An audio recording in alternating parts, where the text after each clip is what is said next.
हाँ जी, नमस्कार। मैं सुरेंद्र कुमार। आज एक फ़िल्म के बारे में डिस्कशन करने के लिए वीडियो बना रहा हूँ। The Kashmir files. ये फ़िल्म सन 1990 और 91 के सेशन में कश्मीर में हुए भीषण नरसंहार और कश्मीरी हिंदुओं को, कश्मीरी काफिरों को, कश्मीरी पंडितों को कश्मीर से निर्वासित कर दिया गया था, उस विषय पर आधारित है। और मैं आमतौर पर फ़िल्मों के बारे में ना तो कोई अपनी प्रतिक्रिया व्यक्त करता हूँ, ना ही मैं बॉलीवुड की कोई फ़िल्में देखता हूँ, क्योंकि मैं बॉलीवुड को और उसमें बनने वाली फ़िल्मों को इस योग्य नहीं समझता कि वे मेरे जीवन में मेरा मार्गदर्शन करेंगी अथवा मेरे जीवन को किसी तरह से मेरे जीवन के लिए वे उपयोगी होंगे। इसलिए मैं बॉलीवुड की कोई फ़िल्में देखता नहीं हूँ अभी तक। और जहाँ तक सवाल है विवेक अग्निहोत्री जी की द कश्मीर फाइल्स फ़िल्म के बारे में, तो मुझे इस फ़िल्म का विषय बहुत ही ज़्यादा अच्छा लगा और बहुत ही ज़्यादा उसमें बहुत ही अच्छा तरीके से लाखों लोगों के दर्द को दिखाया गया है, लाखों लोगों की तकलीफ़ों को उन्होंने आवाज़ दी है। तो इसलिए मैं ये फ़िल्म ज़रूर देखूँगा। आमतौर पर मैं बॉलीवुड की फ़िल्में नहीं देखता हूँ, पर लेकिन ये फ़िल्म मैं ज़रूर देखूँगा। और आप सभी से भी यही अपील करूँगा कि जहाँ जहाँ तक मेरा वीडियो ये जाता है, कल 11 मार्च है, कल इस फ़िल्म की रिलीज़िंग डेट है। और आप लोग भी जब भी कभी आपके पास में ये वीडियो पहुँचे, जब भी ये वीडियो पहुँचे, तभी आप जाकर इस फ़िल्म को बुक कीजिए और उस फ़िल्म को थिएटर में परिवार सहित दोस्तों के साथ जाकर देखकर आइए। उसके लिए ये वजह है कि मैं आपसे ये अपील इसलिए कर रहा हूँ क्योंकि इस फिल्म के प्रमोशन के लिए जब विवेक अग्निहोत्री जी ने द कपिल शर्मा शो के प्रबंधकों से बात की थी, तो उन्होंने इस फिल्म का प्रमोशन करने के लिए साफ तौर से मना कर दिया, ये कहते हुए कि इस फिल्म में कोई बड़ी स्टार कास्ट नहीं है और इसलिए हम इसका प्रमोशन अपने शो में नहीं कर सकते। तो हालांकि अंदर की बात क्या है वो खुद भी जानते हैं और मुझे लगता है कि राष्ट्रवादी लोग सभी ये बात जानते हैं कि किस लिए इस फिल्म को कपिल शर्मा ने प्रमोट नहीं किया। खैर, मैं उस विषय पर नहीं जाना चाहूँगा क्योंकि मेरे पास इतना समय नहीं है कि कपिल शर्मा और उसके शो को लेकर मैं किसी के अपने बातों में विचार विमर्श में उसे शामिल करूं। तो मेन मुद्दा यही है कि फ़िल्म जो है कश्मीरी पंडितों, कश्मीरी हिंदुओं, कश्मीरी काफिलों की त्रासदी पे आधारित है। इस दुनिया में जितनी भी बड़ी त्रासदियाँ हुई हैं उन सभी त्रासदियों में भारत की 2 त्रासदियाँ विश्व प्रसिद्ध हैं। मानव त्रासदियाँ। मानव त्रासदी का मतलब होता है कि मानव के ही द्वारा मानव के ही ऊपर की जाने वाली त्रासदी।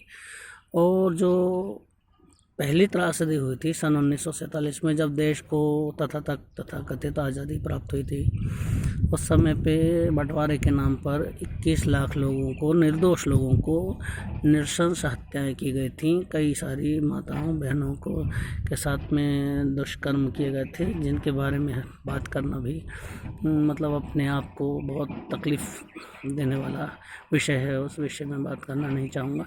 तो सबसे बड़ी त्रासदी मुझे लगता है कि वही रही 21 लाख लोग जिसमें अपनी जान से हाथ धो बैठे।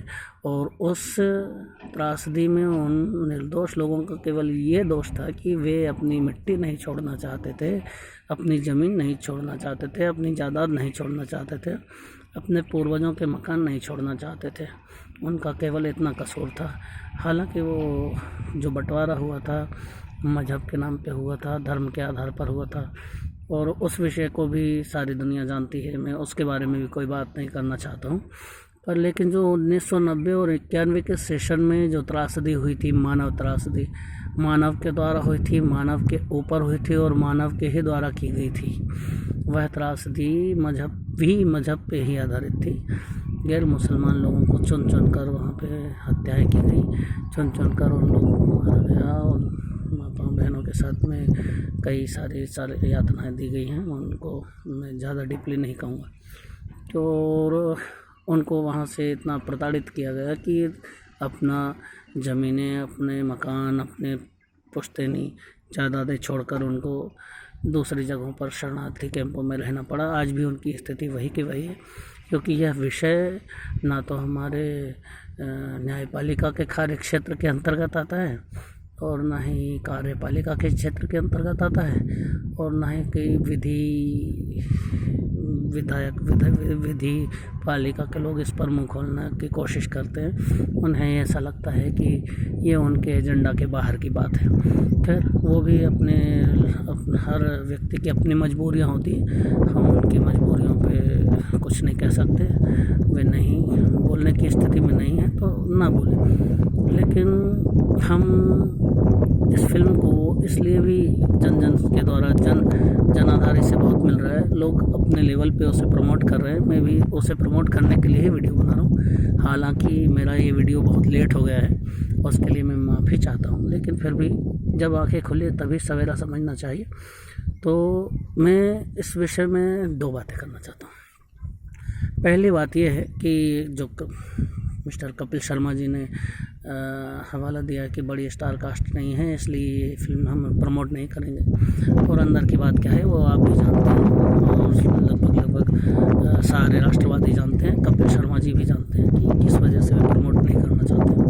और वह विषय हमारा आज का नहीं है। हम तो सिर्फ ये चाहते हैं कि हम ये पूछना चाहते हैं कि ये सब देश के अंदर वैश्यों के ऊपर भी फिल्में बनाई गई, लुटेरों के ऊपर भी फिल्में बनाई गई, चोरों के ऊपर भी फिल्में बनाई गई, डाकुओं के ऊपर भी फिल्में बनाई गई। उन सबका प्रमोशन हुआ, उन सबको रिलीज़ भी किया गया और उन सबको हिट भी कराया गया।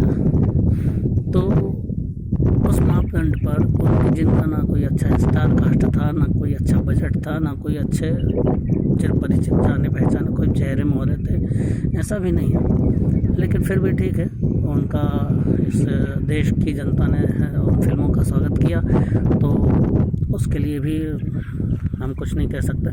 लेकिन आप उस आधार पर इस फिल्म को प्रमोशन नहीं करना चाहते हो तो उसलिए हमें थोड़ा उस विषय पर तकलीफ हुई थी, इसलिए हम ये वीडियो में मिस्टर कपिल शर्मा जी का नाम ले रहा हूँ। अच्छा, दूसरी बात यह है कि बॉम्बे हाई कोर्ट में एक भाईजान ने जनहित याचिका डाली, इसी फिल्म से संबंध रखती है। तो उन्होंने उस याचिका में कहा कि माननीय हाई कोर्ट में अपील किया कि आप कृपया इस फिल्म को रिलीज़ होने से रोकें, क्योंकि इस फिल्म से बड़े तौर पर मुस्लिम समुदाय की भावनाएं आहत होंगी, धार्मिक भावनाएं आहत होंगी। और दूसरा उन्होंने कारण दिया कि इस फिल्म की रिलीजिंग से मुस्लिम समुदाय के ऊपर दूसरे धर्म के लोगों का, बहुसंख्यक समाज का दंगा भड़कने की संभावना है। तो पहले पॉइंट पे तो मैं उनको ये कहना चाहूँगा मेरी तरफ से पर्सनली, हालांकि मैं उनको जानता नहीं हूँ और उम्मीद करता हूँ कि ये वीडियो उन तक भी पहुँचेगी शायद। तो मैं उनसे ये कहना चाहता हूँ कि भाईजान आप चिंता ना करें, मुस्लिमों की धार्मिक भावनाएं आहत होंगी, उसके डर से क्या कोई अब सच भी नहीं कहेगा इस देश में? क्या उसके डर से कोई अब अपनी तकलीफ भी नहीं बताएगा? विवेक अग्निहोत्री जी ने लाखों लोगों के दर्द को आवाज़ दी है, लाखों लोगों के मन की बात कही है और इस फिल्म में दिखाने की कोशिश की गई है। आप उसे में किसी तरह का लीगल अड़ंगा न डालें, हम तो यही चाहते हैं, क्योंकि आपकी धार्मिक भावनाओं का कोई सिर पैर नहीं रहता है भाईजान, क्योंकि आपकी धार्मिक भावनाएं कभी भी भड़क जाती हैं, हर बात पे भड़क जाती हैं। कभी कोई किसी के बारे में बात कर देता है तो भड़क जाती हैं, कभी कोई किसी विषय पर बात करना चाहता है तो भड़क जाती हैं। तो उन धार्मिक भावनाओं को थोड़ा सा संयम में रहें। बहुसंख्यक समाज ने भी बहुत सारी फिल्में देखी हैं ऐसी जिनसे उनकी धार्मिक भावनाएं भड़कती हैं, लेकिन हर जगह पर धार्मिक भावनाओं को भड़का के काम नहीं चलता है भाईजान, क्योंकि कुछ कंट्रोल अपने ऊपर होना चाहिए, हर इंसान का अपने ऊपर कंट्रोल होना चाहिए। तो आप से उम्मीद करते हैं कि आप भी कंट्रोल रखेंगे अपने भावनाओं पर, क्योंकि सच तो सच होता है ना भाईजान। सच बताएंगे तो हमारी आने वाली पीढ़ियाँ हमें धन्यवाद कहेंगी। चलिए ठीक है, वो तो बात की बात है। इसके बाद मैं आपसे ये कहना चाहता हूँ कि आपका दूसरा पॉइंट ये था कि बहुसंख्यक समाज हमारे ऊपर, मुस्लिम समाज के ऊपर बड़ी मात्रा में दंगे कर सकता है, उसकी संभावना ज़्यादा है, तो इसलिए भी इस फिल्म की रिलीजिंग को रोक दिया जाए। तो उसके ऊपर भी मैं आपसे विनम्रता से, बड़ी विनम्रता से हाथ जोड़कर ये कहना चाहता हूँ कि बहुसंख्यक हिंदू समाज के पास ना ऐसे संस्कार हैं कि वो किसी बात पे दंगा भड़के, दंगा करे, खून खराबा, ये सब चीज़ें हमको नहीं सिखाई जाती है बचपन से। हमारे यहाँ बच्चे जिंगल वेल करते हैं और बड़े लोग, युवा लोग कच्चा बादाम गाने पे डांस करते हैं और बूढ़े लोग देश विदेश की बातों में, समाज की बातों में खोए रहते हैं। तो हम लोगों को ऐसी शिक्षा देने वाला कोई है भी नहीं और ना ही हम लोग इन सब चीज़ों में इंटरेस्टेड रहते हैं। हमारी भावनाएं आहत होती हैं, लेकिन हम अपने विवेक को उस पर कंट्रोल करने के लिए रेडी रखते हैं। तो हमारी तरफ से आप निश्चिंत रहिए, इस देश के एक भी मुसलमान के ऊपर इस बात का कोई ख़तरा नहीं है कि वो फिल्म देखकर हिंदू बाहर निकलेंगे और उसको मारेंगे।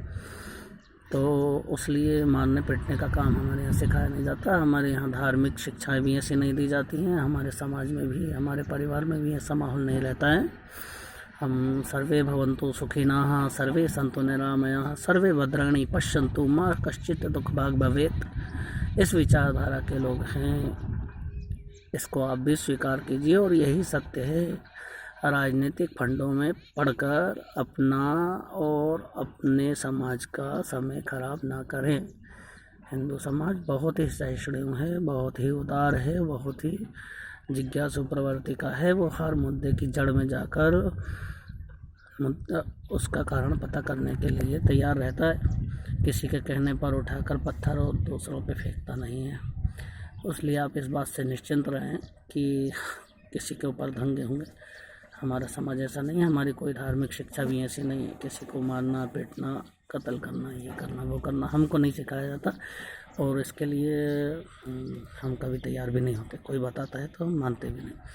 तो मैं आपसे भी यही उम्मीद करूँगा भाईजान कि आप भी जाइए, समय निकाल के देख कर आइए कि 1990 और 91 के सेशन में क्या हुआ था और सुनिश्चित करने की कोशिश करें कि ये आगे भविष्य में आपकी संतानें ना करें। तो उसके लिए भी अपनी संतानों को आप संस्कार दीजिए। और सभी को इसी के साथ नमस्कार। अच्छा, उससे पहले कि वीडियो क्लोज़ करूं, मैं आपसे अपील करना चाहता हूं कि आपको अगर मेरा वीडियो पसंद आ रहा है तो आप इसे लाइक करें। अगर आप मुझे कुछ सुझाव देना चाहते हैं या मेरा अभिवादन करना चाहते हैं तो उस पर कमेंट करें। और यदि आपको ये वीडियो आप चाहते हैं कि दूसरों तक पहुंचे तो इसे शेयर करें। लेकिन सबसे पहले आप मेरे चैनल को सब्सक्राइब करना ना भूलें। पिछले वीडियो में नहीं बोल पाया था, इसलिए इस वीडियो में बोल रहा हूँ। आशा करता हूँ कि आपका सबका प्यार और साथ मुझे मिलता रहेगा, आशीर्वाद मिलता रहेगा। यदि आप प्रोत्साहित करेंगे तो और विषयों पे भी वीडियो बना के लाऊंगा। मैं पहले शुरू में बहुत ही सोच में रहा कि कभी कैमरे का सामना नहीं किया है, तो इसलिए एक संकोच में रहा कि कैसा लगता हूँ, कैसा दिखता हूँ, ख़राब सूरत है, फोटोजेनिक चेहरा नहीं है, इस टाइप से। तो लेकिन जब आगे का सोचा तो फिर मैंने कहा कि ये यूट्यूब, फेसबुक, व्हाट्सएप ये कोई मतलब मनोरंजन का साधन नहीं है। इनसे कई सारे हम समाज की जागृति के काम भी कर सकते हैं और कई सारे लोगों को हम अपनी बातें भी पहुंचा सकते हैं। अगर हमारी बातें अच्छी हैं और हमारी कही हुई बातों को अगर समाज में 1% लोग भी अगर सुनते हैं, समझते हैं और उसे अपने जीवन में उतारते हैं तो ये हमारे लिए बहुत बड़ी सफलता की बात है। और ये सोचकर मैंने ये वीडियो बनाना शुरू किया है। ये मेरा दूसरा वीडियो है। तो सभी से अपील करता हूँ कि सभी लोग मेरी इस वीडियो को देखें, अपने साथियों को दिखाएं और अपने रिश्तेदारों को द कश्मीर फाइल्स फिल्म देखने के लिए प्रोत्साहित करें। धन्यवाद। जय श्री राम, जय हिंद, वंदे मातरम।